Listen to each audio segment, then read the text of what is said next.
이거 백미를 어떻게 펴? 손으로 직접 펴세요. 수동. 예. 이것이 스포츠카죠.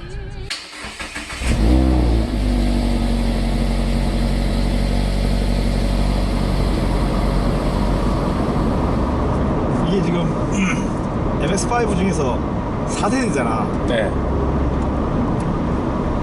근데 이게 차근차근 진화를 한 건 맞는데 이 4세대인 엔디여서 갑자기 확 좋아졌어. 그쵸. 비약적인 발전을 네, 이거 했죠. 뭐 지금 다 타봤지만 NA, NB, NC, ND. 물론 NA는 처음 나왔을 때 굉장한 컨셉이었어.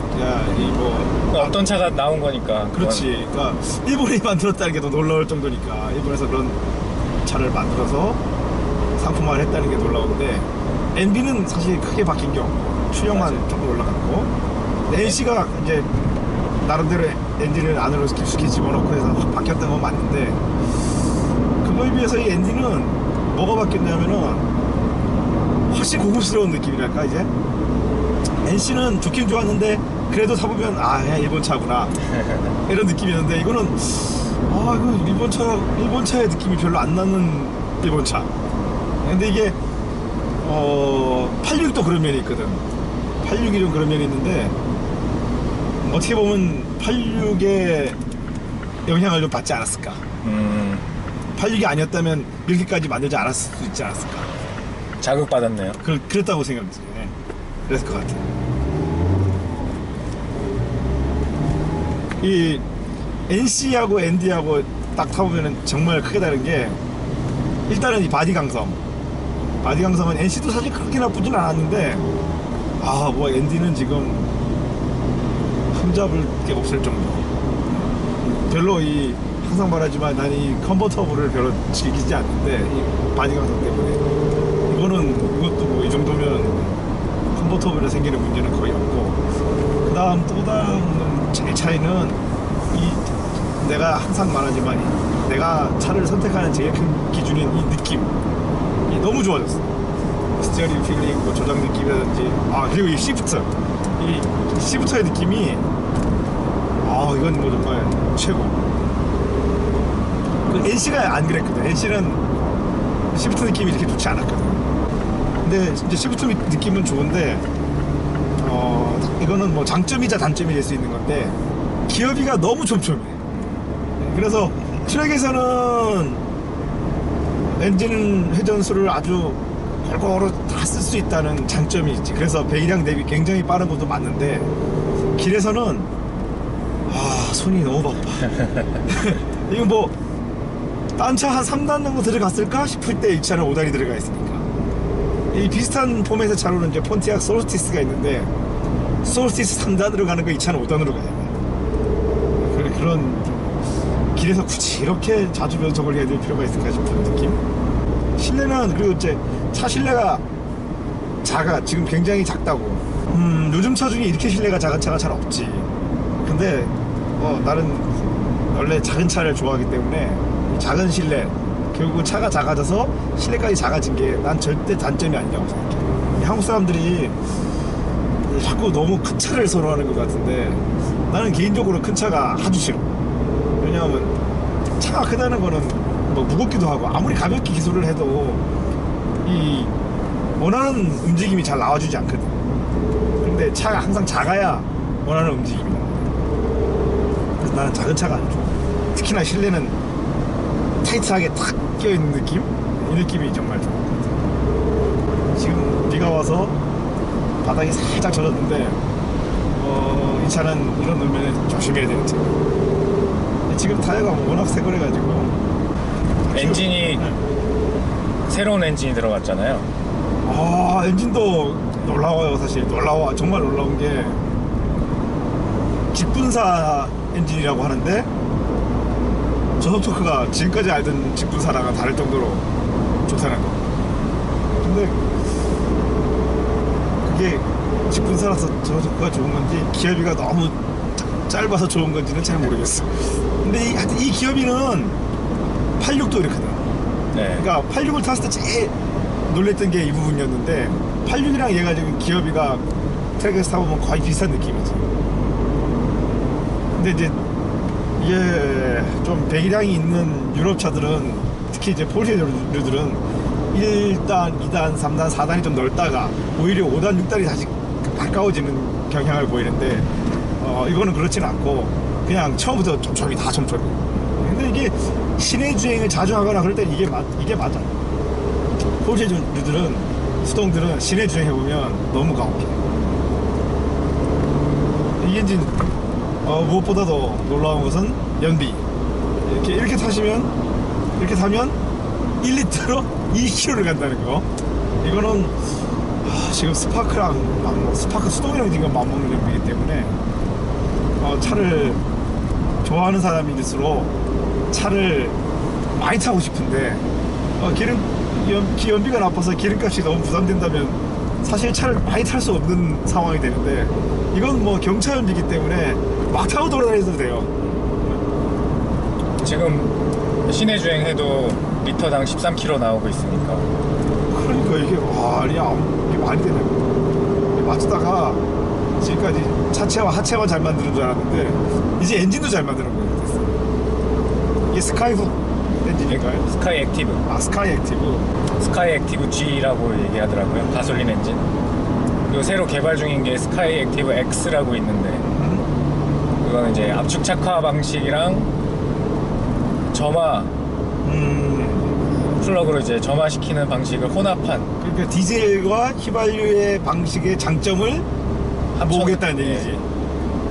네, 아직 뭐 양산이 된 건 아니고 개발 중이라고 하니까.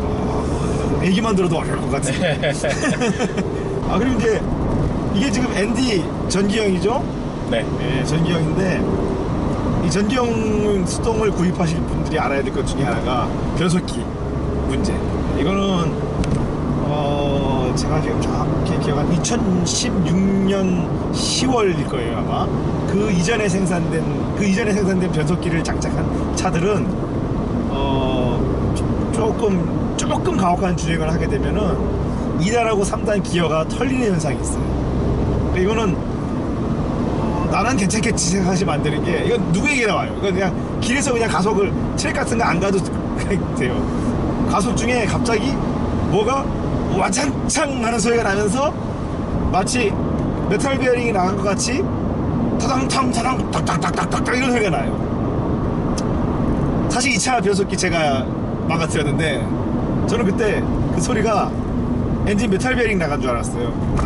또 나야? 또 내가 망가뜨리는 거야? 왜 내가 탈 때 망가지는 거야?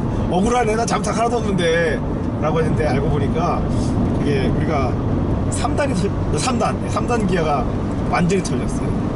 네, 그래서 그 이후로 개선된 변속기를 구해서 지금 장착을 해서 그 이후로는 아무리 과격한 주행을 해도 문제가 생기지 않고 있어요. 그거는 이 차를 전기형을 구입하시거나 또는 오너들도 알고 계셔야 될 것 같아요. 이건 뭐 알려진 고장입니다. 사실 그게 보증이 되는 나라에서는 그냥 무료로 무상 보증해주는 사항이니까. 그런 거였어요? 네, 사실 문제가 없는데. 네. 그렇군요. 우리나라 같은 경우에는 정식 딜러가 없으니까 알아서 해결해야 되죠. 그 변속기 교환 작업도 제가 직접 했는데 아주 짜증났어요. 공간이 없어가지고 이걸 BMW 같은 거 생각하고 작업 시작했다가 땀을 한 바가지 흘렸어요 제가. 그래서 이제 다시 하면 잘할 수 있어요. 다시 할 일은 없겠지만 그런 일이 없어야 되겠어요. 네. 하고 싶지 않아요. 이게 지금 배기도 순정이죠? 네, 다 이 순정입니다. 순정 배기음도 전혀 소리가 없지 않아요. 지금 나름대로 소리가 있는데 적절해요. 이 정도면 적절해요. 저는 배기 튜닝 안 한 이 순정 배기가 훨씬 좋아요. 막 시끄럽게 배기 튜닝한 차들을 보면은 이런 느낌이 들어요. 뭔가 자신의 존재감을 뽐내고 싶어서 안 달랐다는 느낌. 그런데 그게 정말 그래서 소리가 좋으면 모르겠는데 소리도 좋지 않은 경우가 더 많아요. 그러면 막 이상한 소리 나고 그러니까 이런 거죠. 음식을 먹을 때 맛이 너무 강하게 해야 맛있다고 생각하는 그런 느낌? 예. 그거보다는 좀 더 순수하고 부드러운 맛을 음미할 수 있는 그런 정도의 소리가 나는 좋다고 생각해. 근데 그거 이미 이런 컨버터블 유도는 순정이 다 그렇게 하고 있으니까 굳이 뭐 그걸 뭐 플로를 튜닝해야 될까 싶은데 그건 뭐 개인적인 취향이니까 그건 제 취향만 그렇다고 이야기하는 겁니다. 이 차는 이 차를 이야기할 때는 865에 또 이야기하지 않을 수 없는 게 이 변속기에서 가끔 이렇게 짝찍 하고 네. 우는 소리가 나죠. 이게 아마 이런 포맷의 차를 경험해보지 못하신 분들에게는 이런 생소한 소리긴 할 텐데 이거 그냥 포니 스텔라 시절에는 늘 나는 소리였어요. 맞아. 근데 이제 아까 이 변속 필링이 굉장히 좋다 그랬는데 사실 변속 필링은 포니 1, 포니 2도 이 시프터가 미션에 직결된 타입이었기 때문에 굉장히 좋았어요, 느낌이. 근데 이게 FF화가 되면서 그런 느낌이 사라졌죠. 이제 BMW는 그런 느낌 나지 않아요. 왜냐면 BMW는 같은 FR이라도 이 변속기 위에 바로 시프터가 얹혀져 있는 타입이 아니라 로드를 이용해서 로드가 개입되어 있기 때문에 그만큼 좀 헐거운 느낌이 있어요. 근데 그렇게 변속기와 직결된 이 레버, 시프트 레버는 그렇게 많지 않죠. 근데 그걸 마스다는 고집하고 있지. 근데 이거 좋아요. 있다. 갤로퍼 수동도 그랬죠.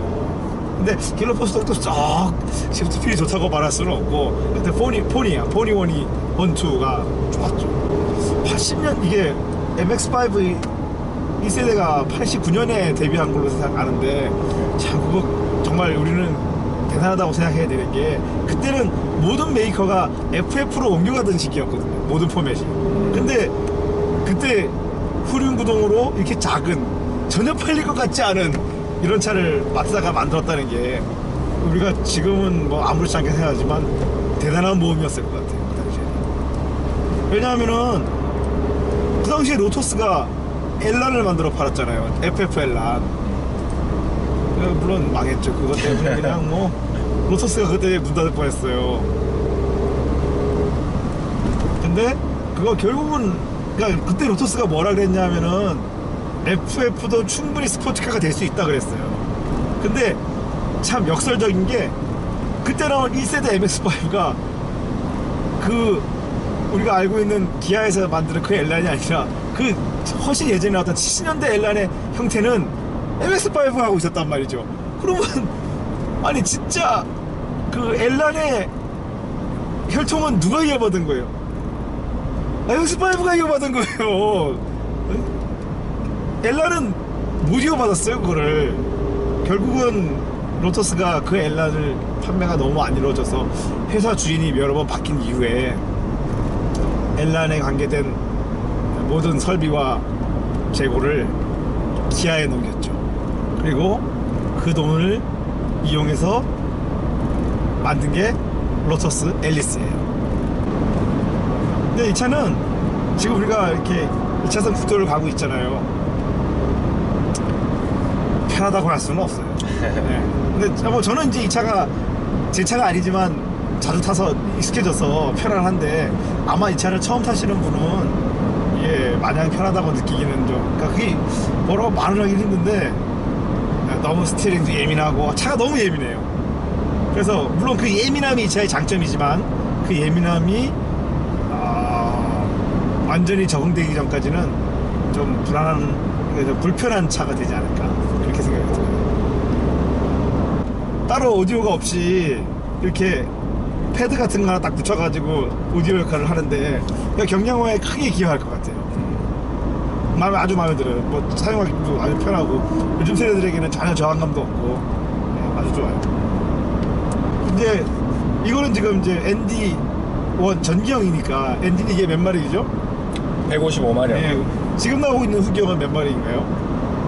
180마력가량 되는 걸로 알고 예. 있습니다. 기회가 된다면 둘을 한번 비교해보고 싶긴 하네요. 엔진이 이게 뭐가 궁금한가 하면 출력이 늘어난 만큼 저회전에서의 토크를 희생하지는 않았는지, 만약에 저회전 토크의 희생이 없이 고회전 용력을 넓히고 그때의 출력이 더 올라갔다면 아주 좋은 차가 됐겠죠. 근데 사실 지금도 출력이 부족하다는 느낌은 별로 없어요. 저는. 예, 왜냐하면 저는 출력이 부족한 것은 용서할 수 있거든요. 단 바디가 허약한 거는 용서할 수가 없어요. 바디 약한 차가 이 세상에서 제일 싫어요. 이거 그리고 공조기가 그냥 이렇게 돌리는 거잖아요. 네. 예. 공조기가 이거 이상 뭐가 필요할까 싶은데 뭐 이렇게 숫자로 돼 있고 저 그런 거 그거 정말 별로인 것 같아요. 이거 정말 이거면 됐어요. 예. 그쵸. 이거 딱 한눈에 봐도 누구나 조작할 수 있고. 그렇죠. 직관적이니까. 이 차를 처음 타는 사람 내지는 그냥 예전부터 아무 차나 타보던 사람이면 이 차 공조기 조작할 수 있잖아요. 예를 들어서 내가 어떤 차를 탔는데 공조기 조작이 어색해. 그러면 그만큼 운전에 써야 되는 신경을 일로 분산되니까 그게 과연 이렇게 인간을 위한 운전자를 위한 공조 장치일까 싶어요. 지금 이 차는 서스펜션이 옵션인가요? 네, 지금 들어있는 건 빌스타인 옵션. 예. 그래서 그러니까 지금 느낌은 스프링은 뭐 그렇다 치지만 댐퍼가 약간 강한 느낌이에요. 그래서 이거는 그래서 그러다 보니까 노면에 조금 더 이렇게 추종하는 경향이 있는데 그렇다고 뭐 크게 기분이 나쁠 정도는 아니고 약간 어떤 댐퍼가 스프링에 비해서 약간 강하다는 느낌. 근데 이게 이제 트랙 가면 약간 이게 더 편해요. 이런 스타일이. 완전 이거 이제 똑같은 차에 비스타일 옵션 안 들어간 차를 타봤는데 그 차가 이거보다 조금 더 움직임이 컸어요. 아마 일반적으로 이 차를 처음 접하시게 되면 비스타일 댐퍼가 있는 옵션이 있는 차가 더 편할 것 같아요. 왜냐면 이게 더 사실 직관적인 기분이 있거든요. 이게 부드러운 서스는 조금 느리게 반응을 하기 때문에 그게 조금 불편할 수도 있는데 근데 사실 사람이라는 게 신기하게 그런 걸 다 캐치해서 적응을 하기 때문에 상관은 없는데 그래도 느낌상으로는 이게 나쁘진 않아요. 뭔가 이 댐퍼가 더 차와 사람이 일체화된 느낌을 주고 있죠. 마츠다에서 이제 추구하는 게 인마일체라고 그래요? 얘기하잖아요. 그런가요? 근데 그 인마일체는 운전자마다 다른 거 아닐까요?